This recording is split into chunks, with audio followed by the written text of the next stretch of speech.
Hello students, welcome to my YouTube channel. आज हम करेंगे क्वेश्चन नंबर 6।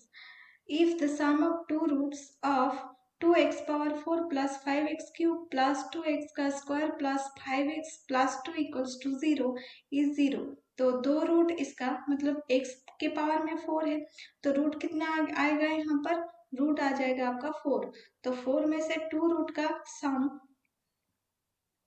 0 होता है, ठीक है ना। तो अल्फा बीटा गामा डेल्टा हम लिखेंगे और मान लेंगे दोनों। मान लीजिएगा alpha plus beta equals to 0, ठीक है ना। Find all the root of the equation. तो हम लिखेंगे यहाँ पर द गिवन इक्वेशन इज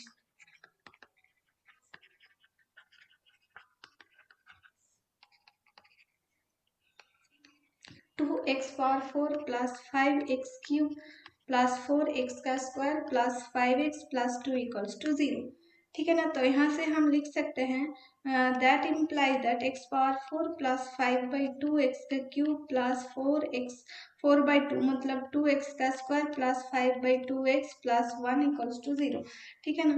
तो हम यहाँ से let alpha beta gamma delta be the root of the given equation, then alpha plus beta plus gamma plus delta equals to minus 5/2.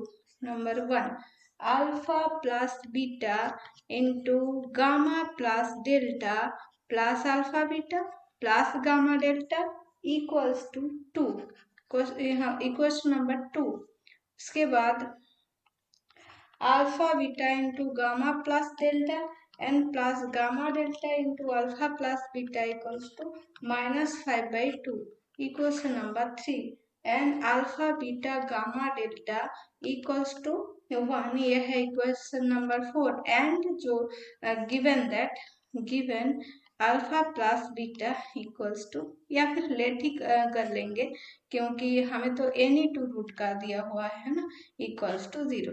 Number 4, तो from 1 and 5 implies that 1 and 5 से क्या पाएंगे हम? Alpha plus beta equals to 0 put कर देंगे तो gamma plus delta equals to -5/2, तो gamma plus delta equals to -5/2। ये हो गया नंबर 6। फ्रॉम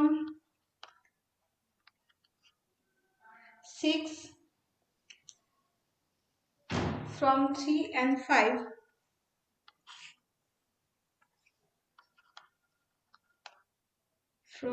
देखिए अल्फा गामा प्लस डेल्टा हमें मिल गया है, तो गामा प्लस डेल्टा पुट कर देंगे, ये पुट कर देंगे तो ये इक्वेशन मिल गया है ना।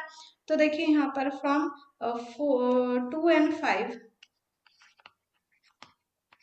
Alpha plus beta equals to 0, तो ये पूरा टर्म 0 हो गया। तो उसके बाद alpha beta plus gamma delta equals to 2 आ जाएगा, ठीक है ना। इक्वेशन नंबर ये हो गया 7। उसके बाद देखिए फ्रॉम 3 and 5 क्या आ जाएगा? Alpha beta into gamma plus delta equals to -5/2, ठीक है ना।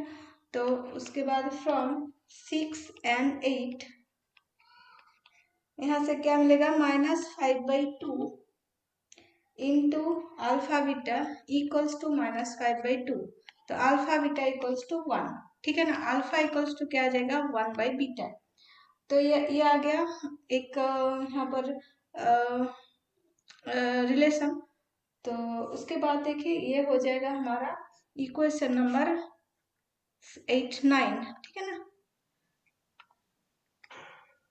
उसके बाद कर लेंगे putting alpha beta equals to 1 in 7, तो क्या आ जाएगा? गामा डेल्टा इक्वल्स टू क्या आ जाएगा? 2, सॉरी इक्वल्स टू 1 पुट करना है ना, इक्वल्स टू 1, तो 1 प्लस गामा डेल्टा, तो गामा डेल्टा इक्वल्स टू 1 आ जाएगा, तो गामा इक्वल्स टू 1/डेल्टा, ठीक है ना। तो पुटिंग गामा इक्वल्स टू 1/डेल्टा in 6 we get 1 by delta plus delta equals to -5/2 implies that delta का स्क्वायर प्लस माइनस प्लस आ जाएगा 5/2 delta and +1 equals to 0. That implies that क्या आ जाएगा 2 डेल्टा का square plus 5 delta plus 2 equals to 0. implies that delta plus 2 into 2 delta plus 1 equals to 0. implies that delta equals to -2 और delta equals to -half. If delta equals to -2, then gamma equals to -half. If delta equals to -half, then gamma equals to -2. तो 2 root हमें मिल गया है -2 and -half. ठीक है ना. उसके बाद हम निकालेंगे question equation number alpha plus beta. हमने कहाँ पर कौन सी इक्वेशन में लिए थे? Alpha plus beta equals to, 1 minute देख लेते हैं. हाँ, उसके बाद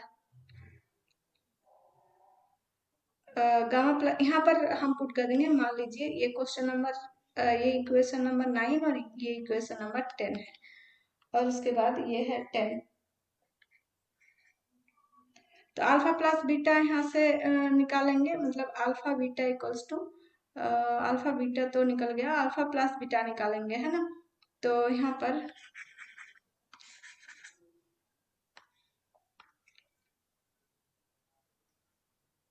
अल्फा प्लस बीटा सॉरी यहाँ पर गिवन है तो alpha plus beta equals to 0. तो from 5 we get 1 by beta plus beta equals to 0 और 1 प्लस बीटा का स्क्वायर इक्वल्स टू 0 और फिर बीटा का square equals to -1. Beta equals to -1 equals to i. तो beta equals to i plus minus i नहीं आई आ जाएगा, है ना. और बीटा इक्वल्स टू आई और फिर अल्फा इक्वल्स टू क्या आ जाएगा 1 by i. This is equals to -आई भी लिख सकते हैं आप, है ना. Therefore the roots of the equation is क्या आ जाएगा यहाँ पर. एक तो आ गया -2 और फिर -half, उसके बाद आई एंड 1 by आई. ठीक है ना. तो यहाँ पर जो भी रूट आ जाएगा कॉम्प्लेक्स नंबर का है तो उसका रेसिप्रोकल ही आएगा, है ना. तो देखिए ये आ गया आंसर. उसके बाद आ जाते हैं 6 का बी. तो यहाँ पर एक प्रॉब्लम है, मैंने तो समझा है. यहाँ पर देखिए एज्यूम दैट क्या बोल रहा है कि Alka gives Bella X rupees on interest at the rate of Y% per year. Assume that the interest is being continuously added annually and Bella has to pay the loan back after 20 years. What will be the amount she has to pay back? देखिए यहाँ पर कहीं पर भी बोला नहीं गया है कि एडेड विथ यहाँ पर जो आपका X रुपीज था उसके साथ. तो यहाँ पर कॉम्पाउंड इंटरेस्ट हो जाएगा या फिर सिंपल इंटरेस्ट रह जाएगा, इसमें थोड़ा सा डाउट है. तो अगर कॉम्पाउंड इंटरेस्ट आ जाए हैं तो आपको यहाँ पर आंसर आ जाएगा. उसके बाद x into 1 plus y/100 whole power 20. ये अगर कॉम्पाउंड इंटरेस्ट आ जाए, है ना. और सिंपल इंटरेस्ट में तो आप लोगों को पता है PRT/100. ठीक है ना. तो देखिए यहाँ पर थोड़ा सा प्रॉब्लम है. आ गया यहाँ पर assume that the interest is being continuously added annually. तो इसका मीनिंग आप लोग बताइए कि यहाँ पर उसके X रुपीज के साथ अगर जुड़ रहा है तो वो कॉम्पाउंड इंटरेस्ट आ जाएगा. उसके बाद अगर आप लोग बोल रहा है कि 20 ईयर्स बाद उसको इंटरेस्ट जो एक साल में जोड़ रहा था उसको उसका जो इंटरेस्ट है वो इंटरेस्ट देना होगा, तो वो तो सिंपल इंटरेस्ट आ जाएगा. तो इसमें थोड़ा सा प्रॉब्लम है. और एक क्वेश्चन है जो यहाँ पर क्वेश्चन नंबर ये 4 का सी, है ना.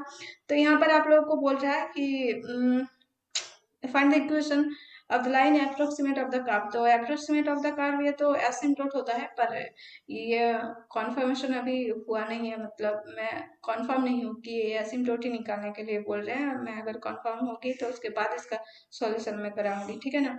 तो यहाँ पर भी थोड़ी सी डाउट है, आप लोग देख लेना. उसके बाद हम चले आएंगे क्वेश्चन नंबर 8 पर. ठीक है ना. Thank you students, thanks for watching.